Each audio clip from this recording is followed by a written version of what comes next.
There we are. Hello again from Fired Up. I'm your host for the show, Bob Irwin, broadcasting here from Rigel Studios in Las Vegas, Nevada. This show is about guns, related politics, and self-defense issues. Fired Up is on our website, firedupwithbobirwin.com.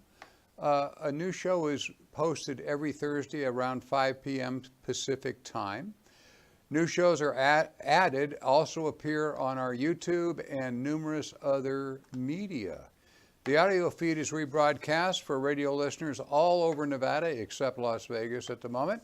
On Saturdays at noon on the Nevada Talk Network, you can check out KELY1230.com for a station in your area. If you have questions or comments, you can send an email to me at bob@firedupmail.com or leave a message on my home office recorder, 702-257-1060. If you leave contact information, we'll respond by email, text, or telephone. Questions directed to our guests will be forwarded if you don't already have the information. There are several hundred defensive uses of firearms every week in the United States, rarely covered by any mainstream media. So always use a few of those for our listeners' education. Most of the shootings we cover are good shootings. Some are questionable shootings and interesting, complicated court cases. Sometimes they're just plain wrong, but all the examples we use are education of the people who own firearms, carry firearms, keep one in their home for self-defense. As our policy, the individual incidents we generally delete or pass over the names of the individuals involved. The incidents are as reported, however, except we delete the names of the participants. Today's guest is California and Nevada attorney Donald J. Green. Don, here we are again. A bit of your background, if you would. Thank you. For those of you who don't know me yet, my name is Don Green. I'm a lawyer in California and Nevada, and I've been practicing now 36 years. The emphasis of our practice are gun-related issues, whether it's criminal possession of firearms, sales of firearms, dealing with the Bureau of Alcohol, Tobacco, and Firearms, the FBI, local government agencies, filing litigation or being involved in litigation involving what I consider Nevada constitutional and Nevada statutory rights for firearms. Sometimes we'll get into the Second Amendment.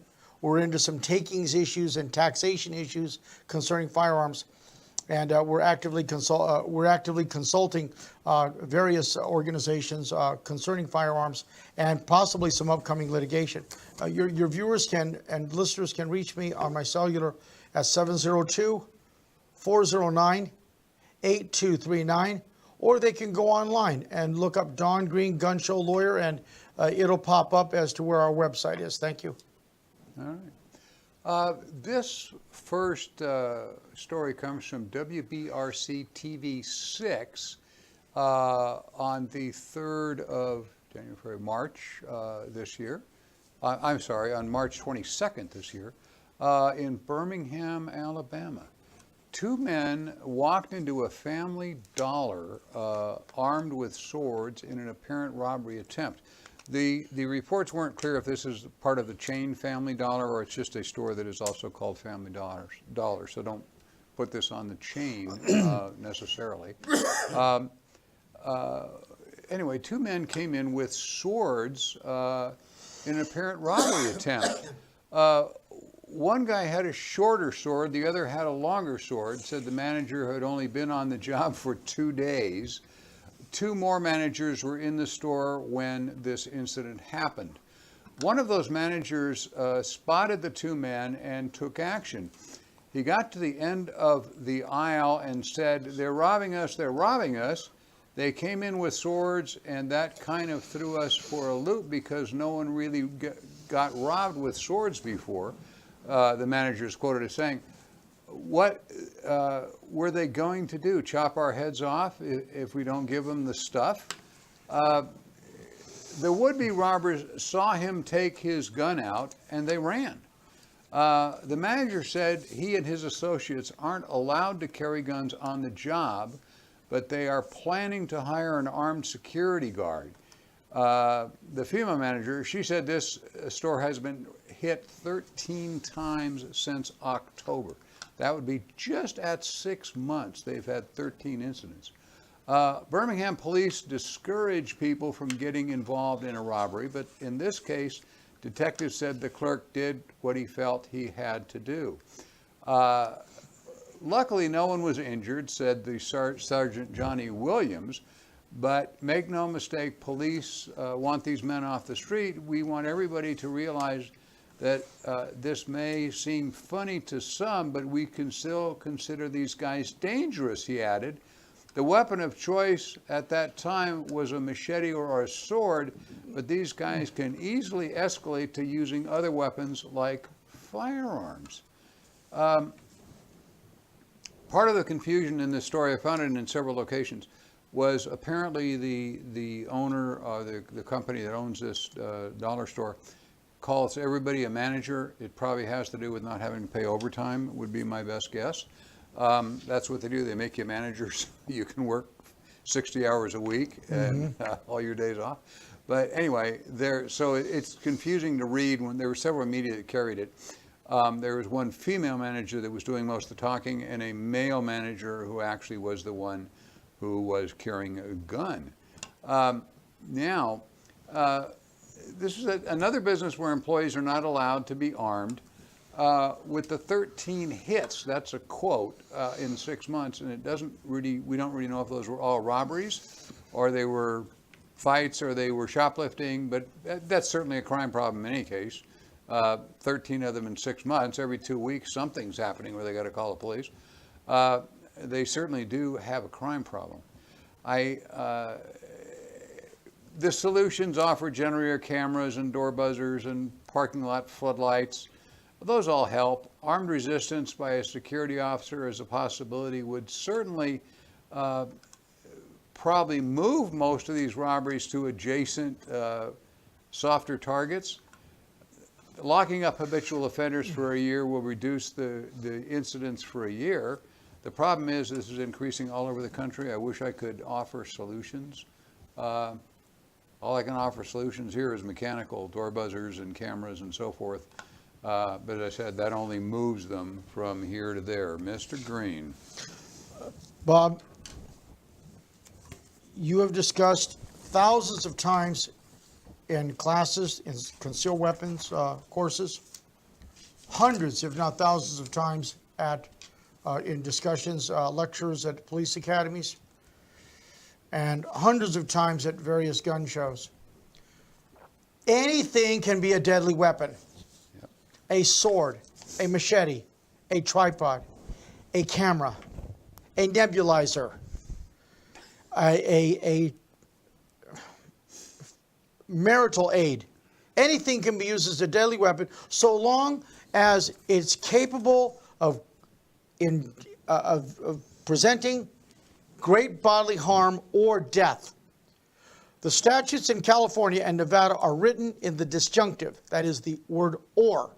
So it doesn't have to be, he was going to kill me. Well, it looked like he was going to kill me because it's the perception of the managers at this Family Dollar who see two people with swords. Now, you don't know if the swords are real. One is long, one is short. Nobody's here to say whether it was a katana, wakizashi, or a tanto, or whatever type of Japanese samurai sword. It still appears to be a weapon. If I'm in the parking lot at Walmart and I see two of these guys brandishing what appear to be swords, the law does not require me to ask them to come over to me, show me the edged blade, and then I can use my weapon. Answer no. Same thing if this is one of those airsoft. You see them sold all over. They're sold at the indoor swap meet. They're sold at gun shows. They're sold online. And it looks like a real pistol. You saw off the orange tip and color in the plastic with magic marker, and it looks like a SIG P220. It looks like it. It feels like it. You don't know. But if you think it's going to be, it's not real, and you get shot, and your family's, now burying you, well, you can't complain to anyone. But in this case, I believe that the manager acted correctly when he took out his weapon. Now, can the robbers then claim that they were assaulted by a manager brandishing a firearm when the manager was not allowed to present the firearm in the place where he was, i.e., stand your ground? He was allowed to be in that location, but not for the purposes of carrying a firearm. So, move this case to Southern California, specifically Los Angeles, or, San Gabriel Valley, or Ventura, or out in the valley, San Fernando Valley, with all the valley girls, or out to Santa Monica with all the surfers. Manager's going to jail. Manager's going to jail for brandishing the weapon because he wasn't supposed to have it in the store. Now, it becomes a question whether it's civil or whether it's criminal. But bottom line is, anything can be used as a weapon. Anything. And you don't know. You don't have to prove. If you're the defendant sitting in the chair and 12 jurors are deciding your guilt or innocence and possibly life or death penalty or life in prison without the possibility of parole, you do not have to prove the dangerousness of the weapon itself. What you do have to prove is that your actions were reasonable. It helps that the weapons were deadly. It helps that there weren't plastic airsoft. It helps that it wasn't a plastic sword, which you can buy at any indoor swap meet, anywhere, even in California. You can buy those swords that they give them to kids. You don't know if it's real. Yep. And, I made the comment on a similar story a couple of weeks back, or maybe a couple of months back, that got a lot of responses on the internet, wherein I said, if you're in one of these places that's a target for crime and you're not allowed to carry a gun, you are deciding to risk your life for your job. And what happens is, of course, if you choose to carry the gun, you're going to get fired, but at least you'll be alive. Yes.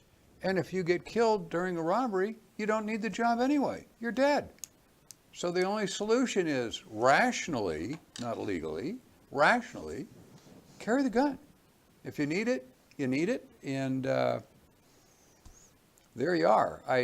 Hopefully this took place in Alabama. So I expect the guy's going to be all right. Yeah, I would expect, yes. But there are liberal areas almost everywhere. It depends really on the town you're in, and there are some extremely liberal towns in the South that will strangle these guys for this sort of thing.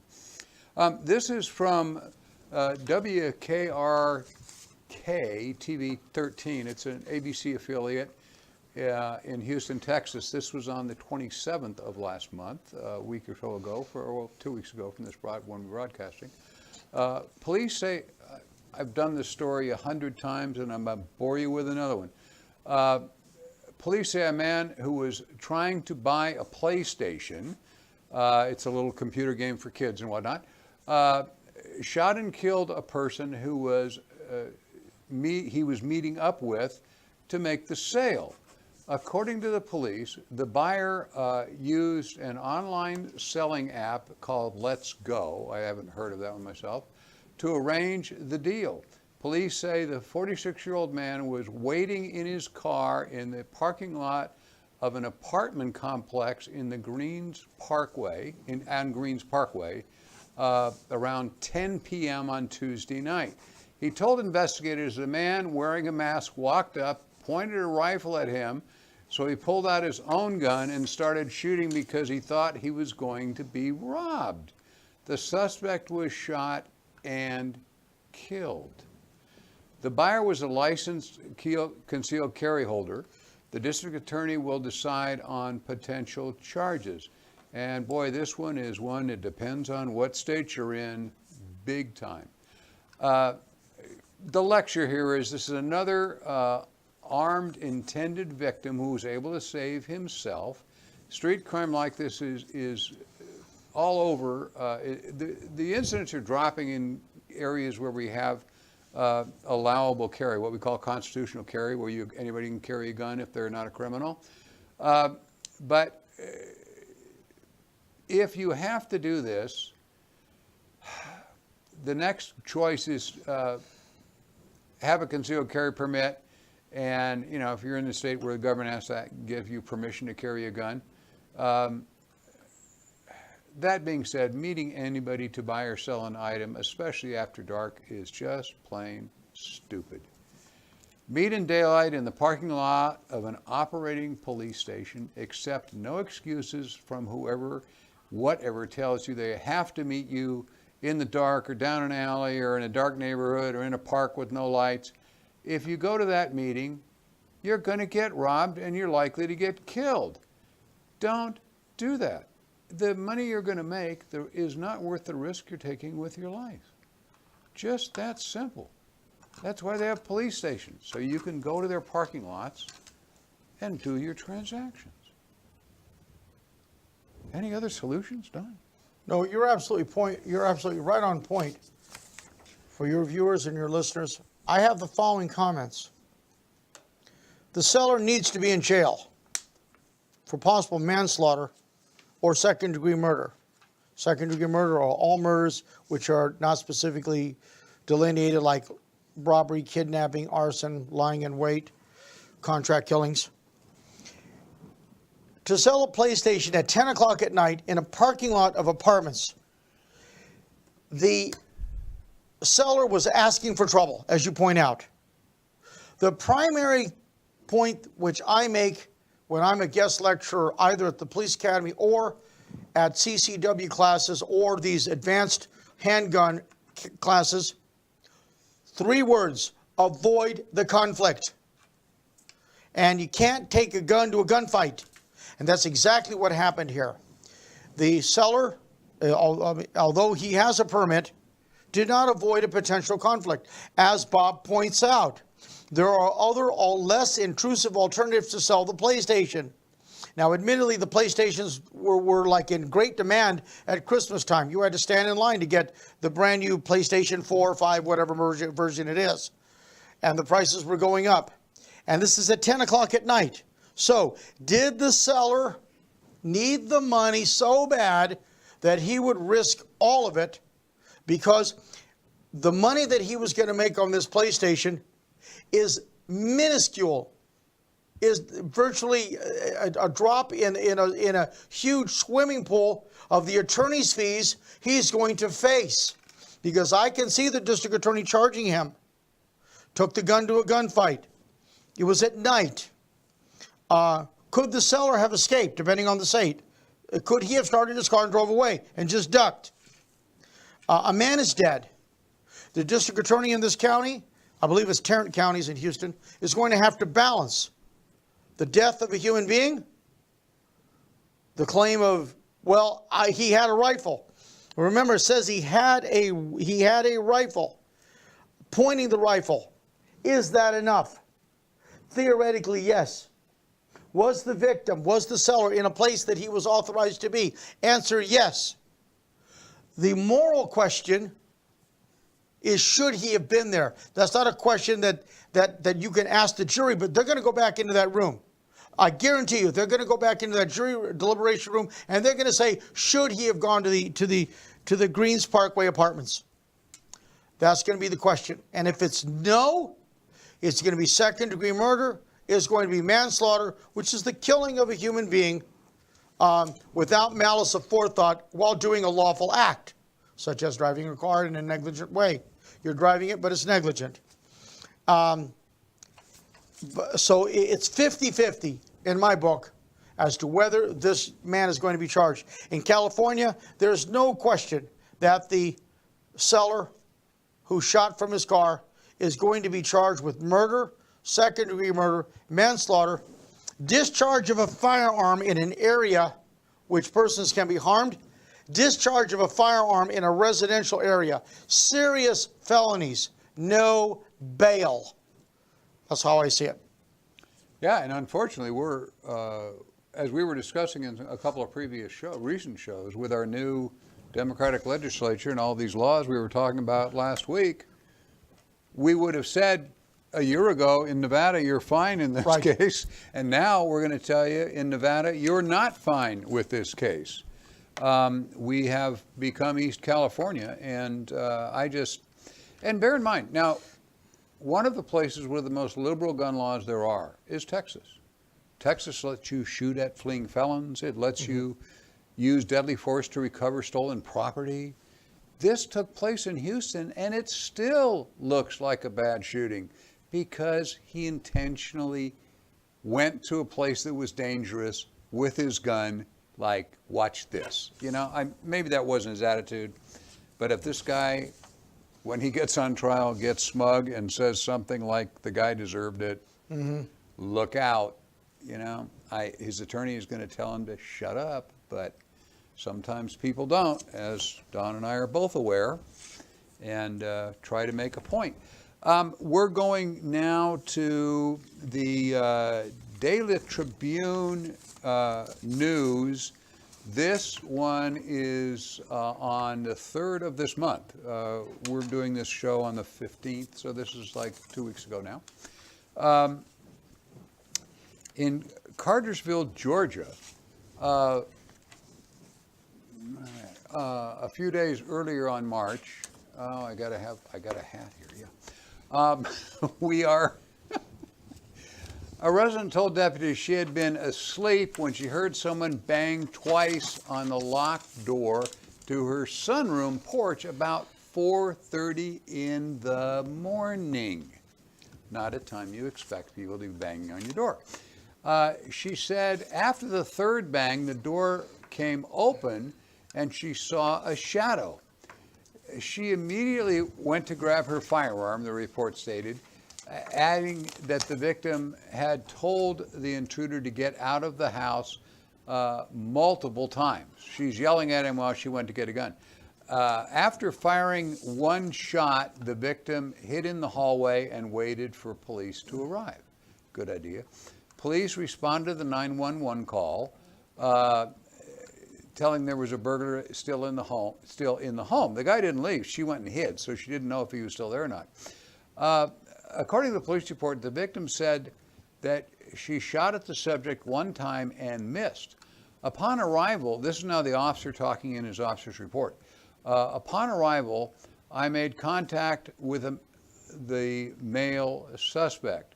He was standing in the sunroom porch area. If you're familiar with a sunroom, it's a little area in front of the door where they call them mud rooms depending on where you are, where you've got a little separate entryway room with glass so you could see through it.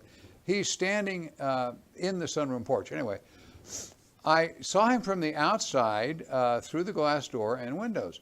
He appeared to be going through belongings that the resident had left on the table. I announced that I was a deputy with the sheriff's office. I gave him loud verbal commands at gunpoint to put his hands up and exit the residence slowly. I asked him if he knew who the house owner was, if he knew somebody in the house, and he said no.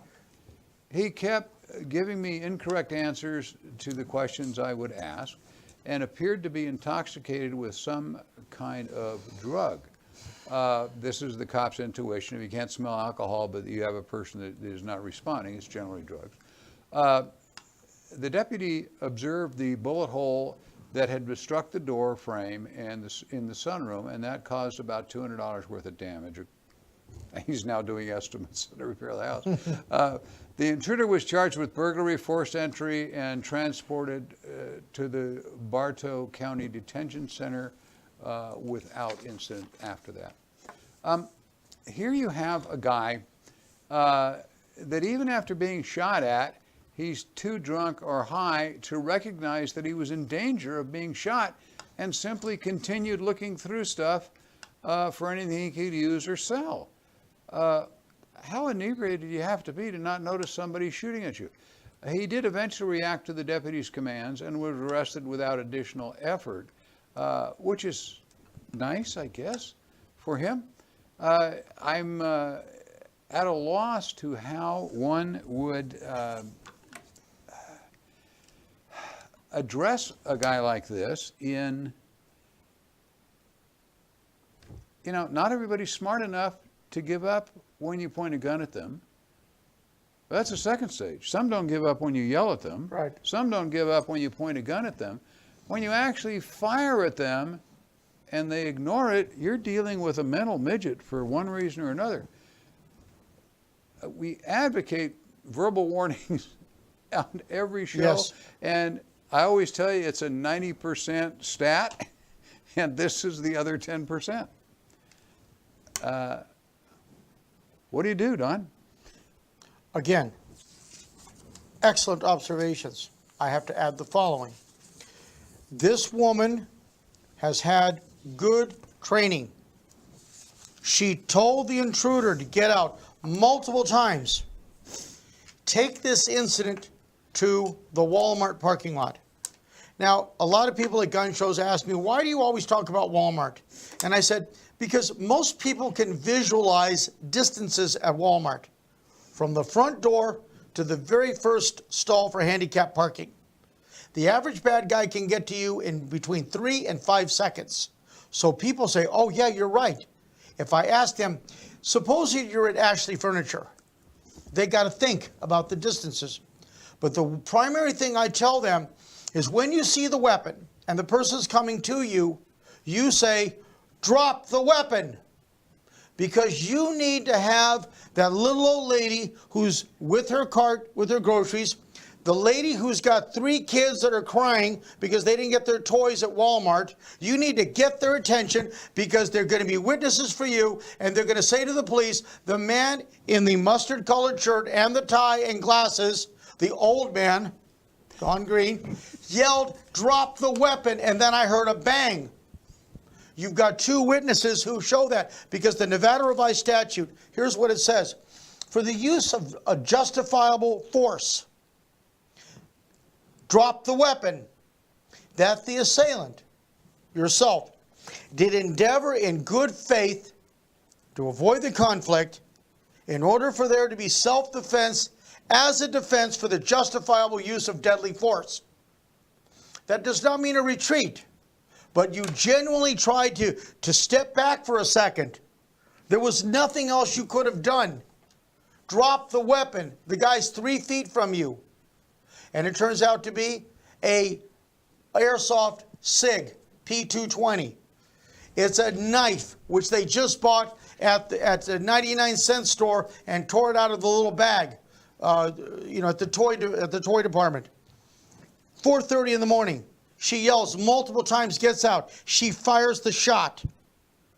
So, the other points, which, to elaborate on what you say, self-defense in the home is 99% you're going to be okay. There's no duty to retreat in your home. But she had the presence of mind to yell out, get out, leave the home. He had opportunity, but his motivation, he was motivated to do something bad. This case, and even in California, is a good shooting, even if he didn't have a weapon, because he presented a situation to her at that time, 4:30 in the morning, she's in her own home, the guy comes in, he bangs his own, she went to grab her firearm in the home, assuming the firearm is legal in California, depending on what happens now, assuming it's legal in Nevada, depending on what happens after June 1st or October 1st, she had the presence of mind to use that, even if she didn't fire a shot, but she fired 1 shot. The intruder was not there to do good and, collect for the Girl Scouts or the Red Cross. He was there to get stuff. And the police even show, when the police got there, he's still going through the belongings. The man, people on drugs don't care.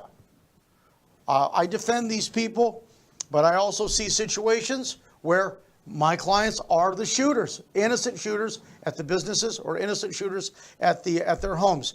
Moral story, follow what this lady says. Yell out, as Bob pointed out, do something to avoid the conflict. Yell out to get his attention. It doesn't get his attention. He's still coming at you. You take appropriate action. Yeah, and the Walmarts are good in another sense. They all have cameras on all their parking lots all the time, 24/7, and the cameras work. In the bad sense, in front of a Walmart, you virtually always have people in the background. So it's up and down, but you don't get to pick where the fight is. So the bad guy chooses that. You can check out our recent shows at firedupwithboberwin.com. It contains the recent episodes. When you see one, all you need to do is click on your computer or your phone on subscribe, and it'll come to your phone or computer automatically on every Thursday late afternoon. I'm being told to once again mention we've got on Fired Up with Bob Irwin store, we've got these embroidered hats and some other neat stuff. If you'd care to participate at firedupboberwinstore.com. The audio portion is repeated on the Nevada Talk Network all across Nevada, Saturdays at noon. I thank you all for participating. Don and I were just talking. We've got a gun show coming up later on in May, on the 25th and 26th of May. That is at the Santa Fe Station. Hopefully, we'll have gun shows still. Theoretically, Then- yes and no. We will see you at some of you. We saw a lot of you, hopefully, at the gun show last week. We're taping this after that show is going to be broadcast, but before. Thank you for listening to Fired Up. I appreciate it very much. And we'll be back next week. Thank you, Bob. Have a good afternoon.